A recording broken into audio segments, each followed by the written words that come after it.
there's no doubt that that was a kick in our teeth. Can't hide from it. I still believe we have the makings of a good basketball team, and I believe we will bounce back. They jumped on us early. I thought we were pressing. Our shooting is just, it's undescribable. We've got guys that are good shooters that seem like we're all unable to make shots at the same time, and the Avalanche just fell on us. We will not quit. We will not quit trying to play together, and we will put together a good team with this group. So it's about as straight as I can say it. Questions? Is there anything you see as a trend as to why this team keeps getting jumped on so big in the first quarter? I think we're trying a little bit too hard to do what we're supposed to do instead of just thinking about playing aggressively. I really think that has a big part of it. And then the transition defense continues to be a real issue. Denver exploited that. Just really gave us no chance to come back in the games. Every time we missed a shot or had a turnover, they were making a layup at the other end. It's something we did a lot better job of for a couple of games there, and then it raises up ahead again. But we scratched and fought back in it, and then made a substitution or two, and it seemed like the guys that came in felt like they had to get warmed up instead of pick up where the guys that needed a rest left off. So it was we just couldn't find any way to get back in this game tonight, especially when you end up shooting 30%. That certainly has a lot to do with their defense, but not all of it. A lot of it was just missing shots. You look at their point in the paint total. Again, it's another night after last night, a big point. Was that, how do you kind of... Well, so many of them were fast break layups, dunks, but we also weren't guarding very well off the dribble.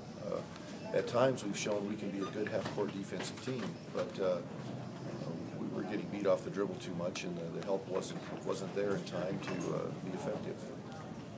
What did you think about what DeMarcus gave you off the bench today? Well, I thought he was terrific. He really played very well. It showed why we're so high on him, and it might even show why we have to be hard on him sometimes. I think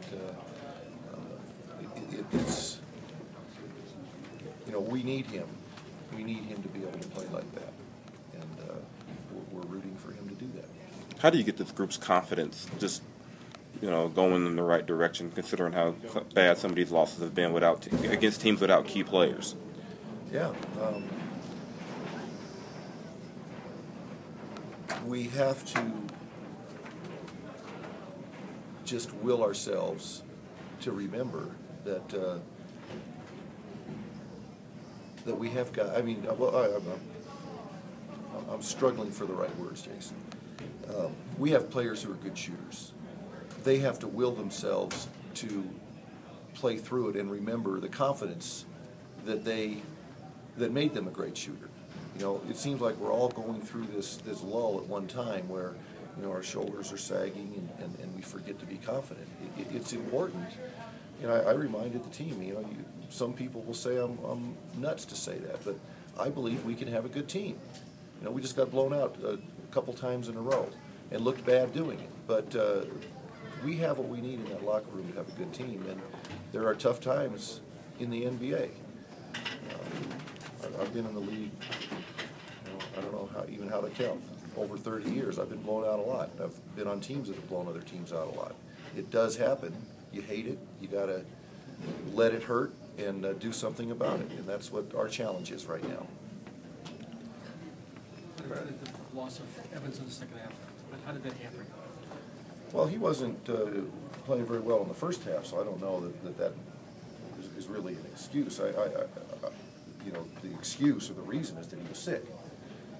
He didn't tell anybody, and he was listless and tried to play, which competitors do, and then he's thrown up at halftime. And I was told he was through for the game, and then he comes out on the bench and says he can play. So gave him another look, but it was clear that Tyreek didn't have it tonight, and that was unfortunate.